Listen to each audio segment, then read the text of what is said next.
এই সাকিব আরাফাত এদিকে এই খেলবি লুডু? খেলা যায়। আরাফাত না না আমি খেলবো না, আমার আব্বু মানা করছে। আর এগুলো পরে বদ অভ্যাসের রূপ নেই। আচ্ছা তোরাই খেল, আমি খেলবো না, আমার বাড়িতে কাজ আছে। এই টুকা মসজিদে নামাজ চলতেছে, নামাজ বাদ দিয়ে এখানে খেলা ঠিক হইব না।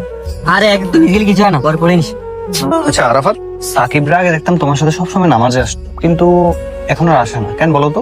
ভাইয়া বলে তো নেশায় ধরছে, কিসের নেশা? লুডো খেলার নেশা। এটা কবে থেকে? এই তো কিছুদিন আগ থেকে। আচ্ছা ভাইয়া চলেন, আপনি ওর একটু বুঝান। না না, এখন কিছু বলা যাবে না, ডিরেক্ট পরে সুযোগ বুঝে ওর কিছু বলবো ইনশাল্লাহ। হ্যাঁ মামা, মাথায় একটা বুদ্ধি আসছে। আমি আর তুই ওর সাথে বাজি ঠিক খেলে তুই আমার গুটি কাটবি না, আমি তোর গুটি কাটবো না। এরপর যত টাকা লাভ হয় অর্ধেক তোর অর্ধেক আমার। আমার সেই একটা বুদ্ধি তো। কি অবস্থা? এই তো আছে ভালো। তো মামা হইব নাকি এক ম্যাচ বাজিতে?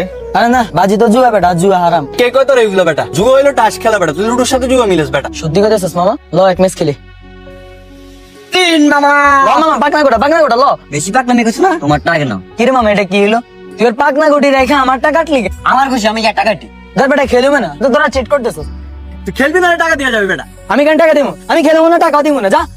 এই মামা চল তো, ছাড় বলতেছি। মামা চল পাস। কি রে, ওদের সাথে কি হয়েছে?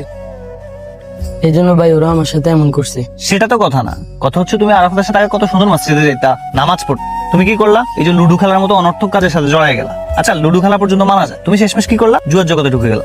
ভাই আমি তো ওদেরকে বলছি এটা জুয়া, কিন্তু ওরা আমাকে জোর করছে, এই জন্য খেলছি। আচ্ছা ওরা যদি তোমার জোর করে জাহান্নামে যাইতে বলে, তুমি কি জাহান্নামে যাবা? না ভাইয়া। তাইলে কোনো অনর্থক কাজ বা খেলায় যদি নেশা হয়ে যায় এবং সেটা যদি তোমাকে দিনের পর থেকে দূরে রাখে, আল্লাহকে ভুলিয়ে দেয়, তাহলে কিন্তু সেটা তোমার জন্য হারাম। সেটা হোক লুডু বা অন্য কোনো কাজ। সুতরাং আমাদের উচিত সমস্ত অনর্থক নেশা থেকে দূরে থাকা, যেটা আমাদেরকে দিনের পর থেকে দূরে রাখে।